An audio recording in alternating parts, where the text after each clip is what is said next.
Hello, everyone. Welcome back to another episode of the Brainstorm. Today, we're joined with Tasha Keeney. Brett is here as well.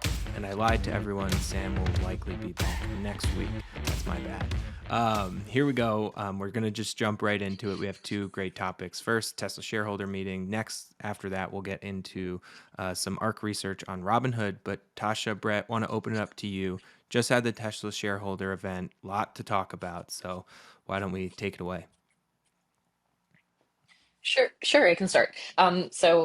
Leading up to the meeting, the big decision that everyone was looking for was to see whether or not the pay package was approved. It was approved. So that's, good news to incentivize, a CEO to deliver promises that seem impossible when they're made, right? Um, but I would say, like, from an investor perspective, we got a lot of other interesting tidbits. Probably the biggest announcement, the biggest change that we learned about was that Tesla plans on building their own chip fab. They're doing this because they, even with TSMC and Samsung, they say, they basically they think that chips will be the limiting factor for manufacturing. This is both for vehicles and for Optimus. They think Optimus could be more prolific than smartphones, and so in order to get the true volume that they need to scale both of these platforms, they're looking to build their own fab. Um, but that's a much different business. That's a very different business from what they do now. So, Brett, Yeah, what did you think I when you mean, heard that? yeah, and one, it was new news. I'm doubtful. Well, I think within the context of total volume of chips produced, it seems clear to me that there should be enough chips to support kind of these newfangled applications. Within Tesla's ability to negotiate with TSMC and Samsung, maybe they're not being given the volume promises that they want to hit their ambitious goals. And so, similar to what happened with batteries, where there was a battery supply crunch, in order to both kind of spur kind of the supply chain to invest in the form factor that Tesla thought was superior, and to give themselves more negotiating leverage, they invested in their own vertically integrated battery manufacturer. I think that's the way to interpret the news, where it's not necessarily that Tesla will develop a fab that then is selling to all these other players. They're going to invest in the technology both to make sure and like increase their negotiating leverage against Samsung and TSMC to ensure that they have a good chunk of their supply. And maybe, it provides them with sourcing for specific products that can use whatever node they manage to get to and the particular strengths and weaknesses of what they do on the fab side. But spinning up a fab is a license to incinerate billions of dollars. And so I think that there's I think it's probably a very low odds proposition that they get to kind of like a globally scaled fab that can compete with kind of the already scaled fabs. You have to line up a bunch of customers. Like, they may be the biggest consumer of chips in the world over time, which would then kind of allow them to potentially do it well. But look at Intel, which has relied on its own volume to essentially underwrite its own fab, and they are really struggling right now to make the economics work. So I don't underestimate Elon, but I do think it's more of like a positioning play rather than we're going to go all in and try to compete with Samsung or TSMC. For their own needs, yeah. I mean, of course, if it was to compete, it would seem strange to announce that at the meeting. It seems like their partners necessarily wouldn't take that well. And they also mentioned that they, could see a future where they work with Intel. So it seems like the decision making for kind of where does this volume exist in the future is still ongoing.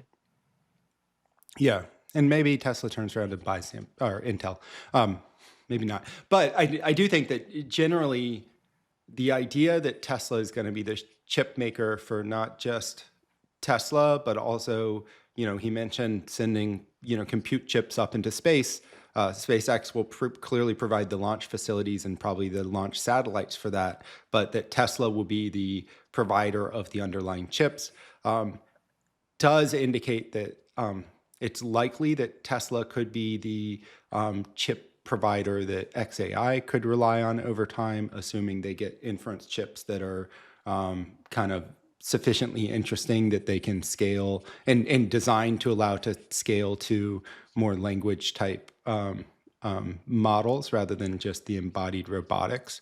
And so I do think it was both kind of Elon recognizing that he's been being incentivized to drive Tesla forward here, and then looking at his own team across all of his enterprises and saying, hey, I have like the chip design team inside Tesla. I need to use this team to best ability across everything that I'm involved in.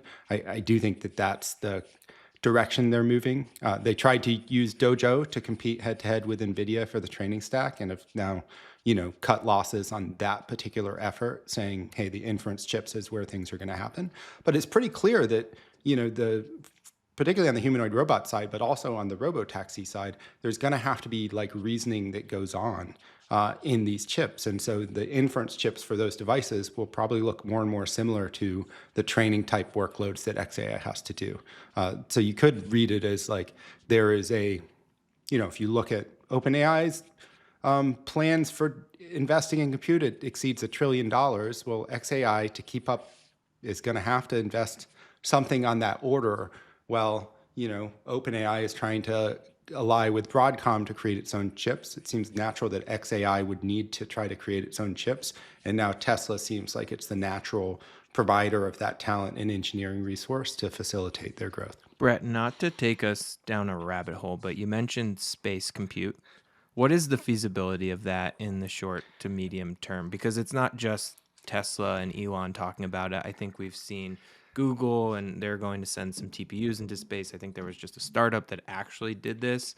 And then you also had some graphics come out from NVIDIA with huge solar arrays powering what looked to be like giant cargo container ships of what would be their Blackwell data centers flying in space. So what is the feasibility of this? Because we're hearing it more and more.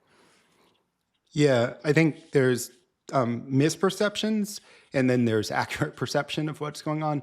The misperception is, hey, space is really cold. One of the problems with these chips is they get really hot. So therefore, we can stick a chip in space and it can get rid of its heat very easily because space is really cold.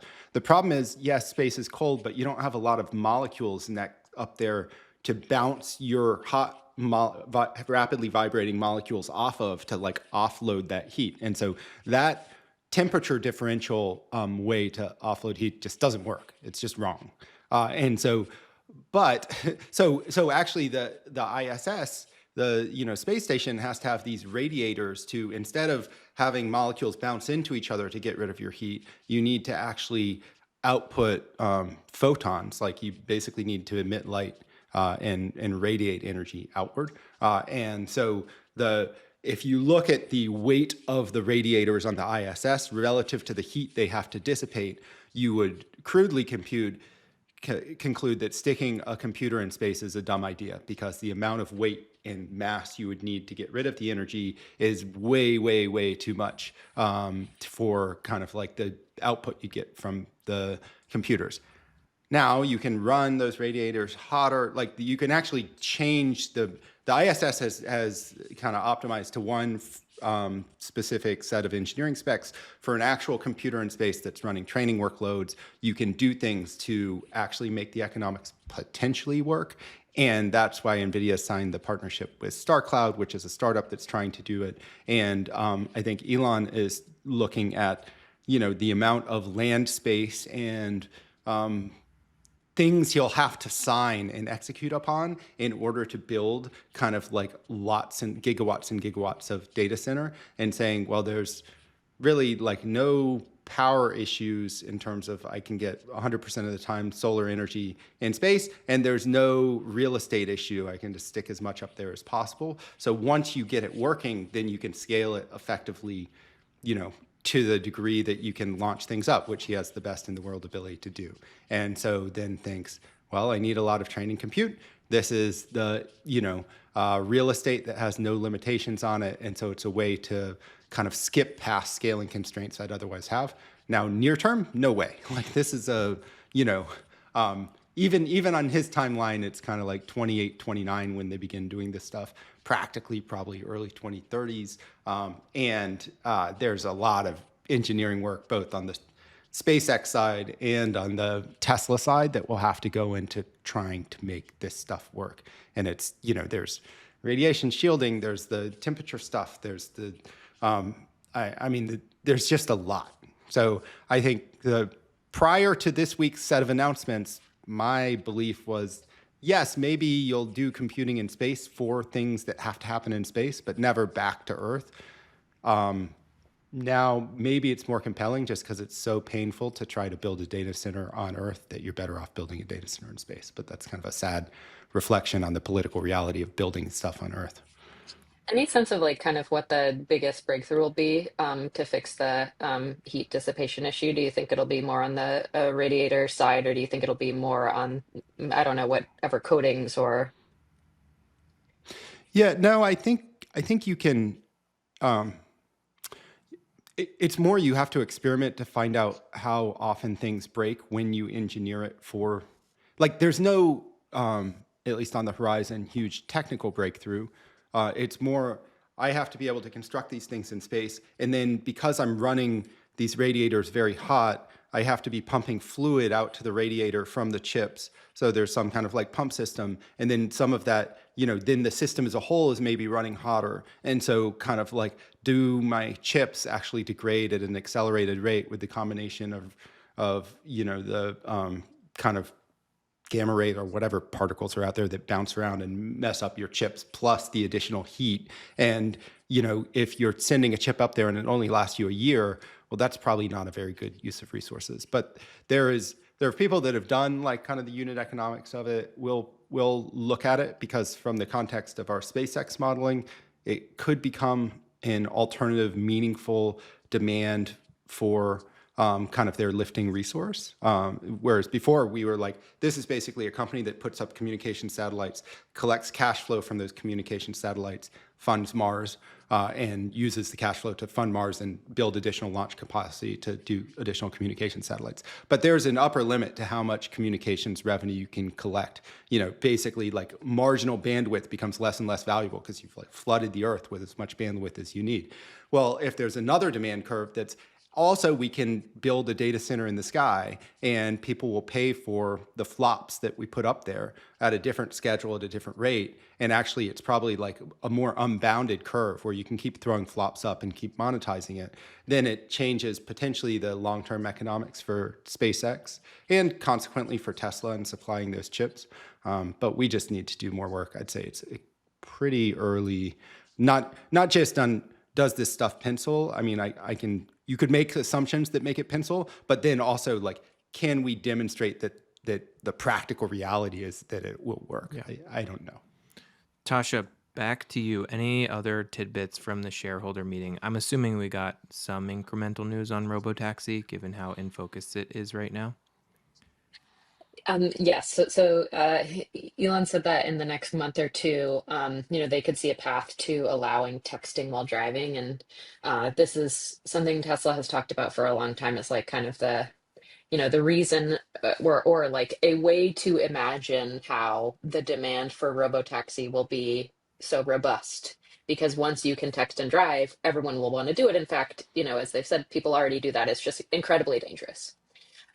So the reason, announcing that that'll happen in the next month or two is interesting because that seems to signal that, they're moving towards this unsupervised full self-driving software update. And if you can text and drive, that seems like it's in the unsupervised camp. And, they're also looking to remove the operator in the vehicle in parts of Austin, within the next few months here. So, it's just another signal that they're sort of moving more towards that full autonomy plan.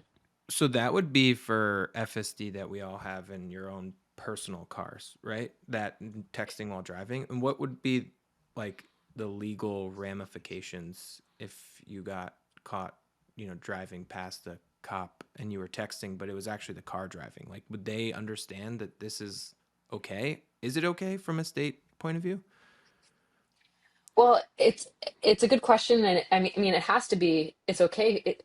this already happens in Waymos with no driver in the front, right? You just become a passenger. Right. So it's like, where's the person sitting in the car? I don't know. Yeah. Maybe to get around some regulation loophole, it's like you actually have to become a passenger. I'm not exactly sure. My guess is that's not happening immediately, but it's a good question, sort of like what this looks like, the initial rollout. I don't think we specifically know from a regulatory standpoint, but it's Right. like, can it happen? Yes, it already happens today, you Yeah. know? Yeah. Yeah. So technically possible from, how good the full self-driving software is getting, but maybe don't do it just yet if it does happen, because you might get in trouble. You might get a Well, ticket. he makes the point that like currently people turn off FSD in order to text while driving, which is definitely the wrong thing to do, right? Like that's like More it is dangerous. definitely less safe, but people do that because if you try to text while driving with You FSD, get it's yelled like, at. You it get gives locked you a out. strike. Yeah, yeah, you get locked out. So, I've definitely never had right that now the happen to me, incentive, by the way. no, never, never. You're a I've never perfect had to driver. pull over to the side of the road, Right. stick it in park, and then go Right. To back have into to drive restart. because I Never didn't done that. FSD. Yeah, right. Right. Yes. I mean, and I did like 6 hours driving over the weekend with my kids, and I'm just like twiddling my thumbs there. I'm like, come on, Yeah. You just sit there let with me your hands read. on your lap and you have to look straight. It's very awkward. Right. They should let Yeah. you move around a little. So this is good. It's good for us. Well, you can pass snacks back. Yeah, you can. You can stretch. Yeah. Well, so in kind of Tesla related news, the CEO of Robinhood this past week, as there was questions about Elon's comp package, announced that anybody that has a portfolio with Tesla shares in it can transfer over to Robinhood, their brokerage, for a 2% uncapped match, which probably on an individual account by individual account basis is perhaps like some of the largest customer acquisition costs of all time. Nick, why is this a good idea for Robinhood? And also, you and Varshigo have just published a big blog for Robinhood. And full disclosure, my mom is like, I should do that. And I'm like, yes, you should. So she, as a very, very elderly person relative to the average Robinhood customer, is going through the process of transferring over her brokerage. How do you think about kind of Robinhood, the competitive landscape, and how valuable it could be? Yeah. Brett, would your mom be happy that you're calling her very, very elderly? Did you need Well, both relative berries? to Robinhood is mostly It is a very young Robinhood is demographic mostly of users. yes. Yeah. Yes. Yeah. What is the demographic of Robinhood's users, and how are they going to take these poor young users and turn them into Yes. wealthy elderly users or young users that are very wealthy? Yeah, I think so. We just published a piece, and we go through what we look at and call internally, really the Robinhood playbook, and how when you look back at the story of Robinhood in 2013, the way that they started was offering commission-free brokerage trading and went after a mobile first design, which at the time was radically different from everything else happening. You had E-Trade, Schwab, everyone was charging anywhere from $7 to $10 per trade. Robinhood came in with PFOP, which now has been demonized in a sense. But what they did, What is PFOP? PFOF, payment for order flow. PFOP. Yeah, PFOF. Okay. Payment for order flow. So you're routing the trades and getting paid for that. Robinhood is. That's how they're able to offer to us commission free, but they were able to move the market away from commission trading into free trading. And I think you look at how they went after that market and said, we're going to drastically lower the barrier to enter into brokerage or trade as an individual and gain this leverage in the system. One, they ended up moving everyone in the brokerage space over to commission free. So they found a solution that worked because they brought in a whole new demographic of traders. Brett, you mentioned they skew significantly younger, and that's because $10 a trade to a young investor that may only have a couple $100s to trade is a pretty meaningful size of your position. If you're only trading $100 and you have to pay $10, that's a lot of capital to put up. So I think now what we see is they've taken that and they've applied it to all of these new categories they're going after. And so we'll put up a graphic here, but the idea is you have brokerage sitting at the center. And now Robinhood is going after active trading, so more professional style trading.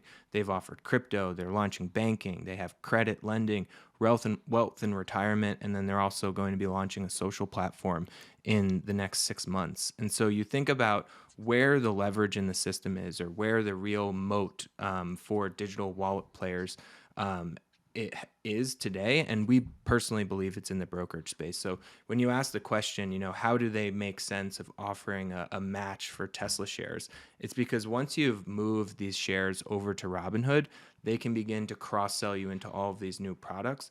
And once you're using 2, 3, 4 of these products and you've become a gold member, it's very unlikely that you're going to switch. So you might have, I think the average person today has roughly $12,000 with Robinhood. If you look at Schwab, it's just over $350,000. So as you age up with Robinhood, their AUC, or accounts under custody, and their revenue per user is going to just drastically increase as you shuffle and move more of your dollars into the ecosystem. And I think it really does start with the brokerage, and that's really what we tried to hit home in the piece. If you own the brokerage, you own the rest of the financial landscape that surrounds an individual. Is that, I mean, traditionally, like banks, for example, would attract customers via the checking account feature, Right. and then kind of cross-sell them into other things. Is there a reason why, and in, call it 5 years ago, we were very focused on kind of the peer-to-peer transfer transaction and how that leads to transaction facilitation and kind of like the debit card, and how that could be a mechanism by which to expand. Is there, like, why would brokerage be the better landing spot, both in this moment and generally? Yeah, I think in this moment, and it's something we hit on, it's because the new generations are investing younger and younger. And it's in part to what Robinhood has done. So if you look at the survey data that's out there, boomers, they started investing when they were around 35 on average. Gen X was around 32, millennials was around 25, and Gen Z is at 19, right? So if you can own the individual at a younger age, as they begin to, accumulate more wealth, tying that to the brokerage becomes, very important to the rest of the story. And I think if you look at the rest of the space, P2P, checking, savings, you've had a lot of innovation that's made it very easy for companies to offer checking, savings like products, to offer P2P, right? It's become very competitive, and in my opinion, more commoditized than brokerage. I think brokerage is just inherently harder business. It's high customer acquisition costs, right? It's not as easy to break in. But if you look at what had happened in the fintech space over the last 5 years, you have a lot of different players offering what would be quasi checking accounts, saving accounts to individuals. And so if you can own that brokerage space, then it becomes much easier, in our opinion, to be able to break into checking and savings, because this is also where the majority of your assets over time will sit, or should sit, if you're in the market, especially with your retirement account, with your crypto, with your equities. That's, if you can own the majority of someone's assets, then you're able to leverage and build off of it. I think it's the banking model just reinvented for the digital age. I think, there's something that's happened where it used to be there's this artificial distinction between this is your spending money and this is your saving money, and then this is your brokerage, and so it's like you got a checking account that you could spend out of, but then you had to have a separate savings account to capture like getting paid interest on it. And you could only withdraw like 3 times, I don't know, a quarter from that or whatever, without paying some penalty fee. And that kind of got broken by interest rates collapsing to zero, but it really gets broken by like synthetic dollars and kind of like decentralization of finance. And really those categories are just being blended and mashed together. Yeah. It's like, why should I think of kind of this money that's here as money I can spend, whereas this money that's there is money that I'm investing? And also, I need to be able to bounce back between the two very, very frictionlessly. And so then that's the promise of, hey, if you have brokerage, like you can more easily flex down into facilitating spending and these other more traditional banking functions than you've been able to do in the past, both in terms of how people think about the money, and just kind of technically with the back end of kind of decentralized finance, et cetera. Yeah, and it also works in the opposite direction. Because you own because you own the brokerage, you can offer other products. So one example is the Robinhood credit card. They're able to offer 3% cash back on all purchases across the board, which is a pretty high fee. And we go into comparing it to other premium type credit cards.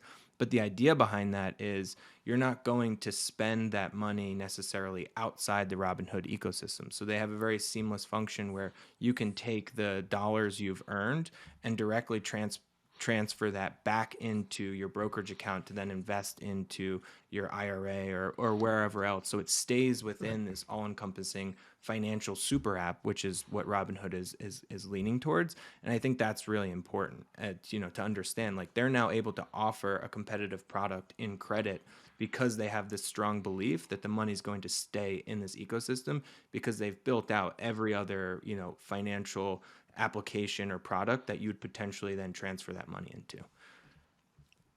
Yeah, I think one of the really striking graphs in the piece, which is quite good, is the percent of revenue they generate under versus assets under custody versus a traditional brokerage. So they're getting something like, I don't know, eyeballing at 1.5% versus 0.25% for a Schwab. Do you think that is like a sustainable differential, or is that just because, hey, we have young, poor people on here who are doing a lot of trading? As we ageify and kind of like up wealth our kind of user base, that'll blend down to some degree. Maybe there'll be more kind of revenue generative, but or is it going to continue? I think you'll end up looking more like Charles Schwab, and we'll have the graphic up here, but it will be that, your take rate comes down, but your assets under custody for an individual skyrocket up. And so if you look at right now, really high margin products, options, crypto, all of these products that are in that 1 to 1.5% range, those will become less meaningful over time, because the opportunity in retirement, which is a lower margin product, is much bigger on an assets basis. And that's really, I think, the point of the last component of the piece, which is thinking about this generational wealth transfer that's happening currently and will continue to happen over the next few decades. If you look at the assets under custody from the boomer generation, it's around $124 trillion, and we break it down, and you can see the different components of that. And a lot of that money over the next 2 decades are going to transfer to millennials and Gen Z, and they're going to have to keep those assets somewhere. And so if you're Robinhood, you want to build out, again, this one singular platform to be able to accept and transfer all of those assets that your parents kept on Schwab and some of these older, more outdated, in my personal opinion, brokerage applications, and move it into something that you've been accustomed to using for the past 10 years. And that's really where you think of the long-term opportunity for Robinhood is beyond brokerage. And you look at, the revenue opportunity, and we showed this chart.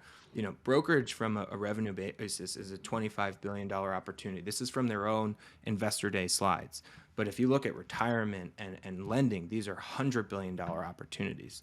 So this is really where you want them to begin to focus and shift away, not away from the brokerage, because it's still central, right? It's that glue that holds it all together. But you want them to focus on newer opportunities, and that's what they've done. They have retirement now. They have lending products. They're continuing to move into more lending products. They just started a mortgage, lending partnership with Sage, where they offer, one of the most competitive mortgage rates I think I've seen, which is 75 basis points below whatever you're quoted elsewhere.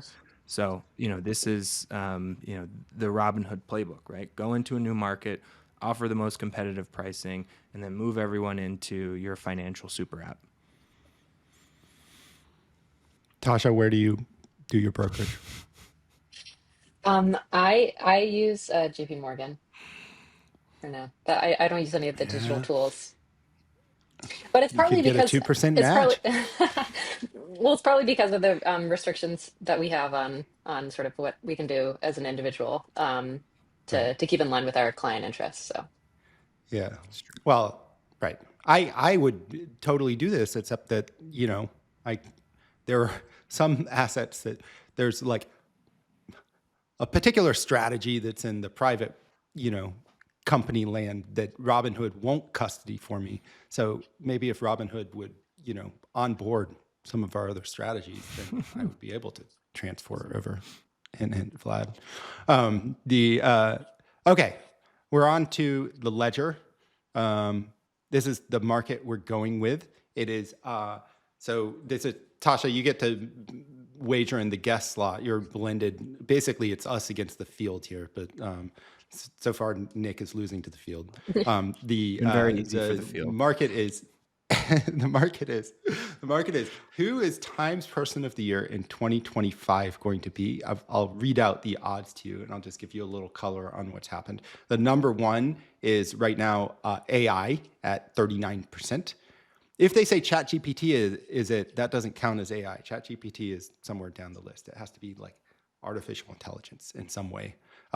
Number two is Jensen Huang, CEO NVIDIA, trading at 21% and climbing, up 8 percentage points like over the last week or so. Number three, Pope Leo, 16%, Donald Trump 12%, Sam Altman 12%, and Zoran Mamdani at 10%. Or you can pick something down the list if you can find the Kalshi contract. But we'll go with Tasha first. Tasha.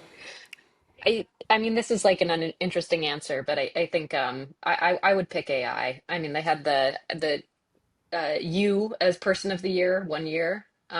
So it's like they have done sort of like a non typical highlight before, and that one seems like the more likely. I mean, it just really took over the past year, so. Nick. I'm going to take Jensen. Yes. Yes, that's also what I'm feeling. I'm feeling Jensen. I think that the I think you have to interpret it both. Oh gosh, I think Tasha would be right because they are trying to sell magazines. They don't actually care about who the Person of the Year is. What do you put on the cover to like actually drive kind of like people to buy the magazine? And if they say AI, maybe that's more sellable rather than kind of a CEO that all of us have heard of, but maybe the average person has not. So it really is kind of like a balance between that and whether or not Jensen's PR people are pushing him hard enough that they get him in. But I'll take the better odds on Jensen rather than AI. In fun prediction market news, I read a tweet today that was the government shutdown is apparently ending. There was someone who put an outsized position on it ending, within this week. And they posted that they're an Uber driver and they were driving home a drunk Democratic senator who let slip that, the deal had been finalized and, everything's going to come out on Monday. And so there you can track the trade. You can see it. This person posted about their rationale. People picked up on it, and this is the new world order in prediction markets surfacing real-time alpha for anyone willing to believe an anonymous post about driving home a drunk senator. Yeah. Well, and it shows how private information can become public through the incentive mechanisms of markets.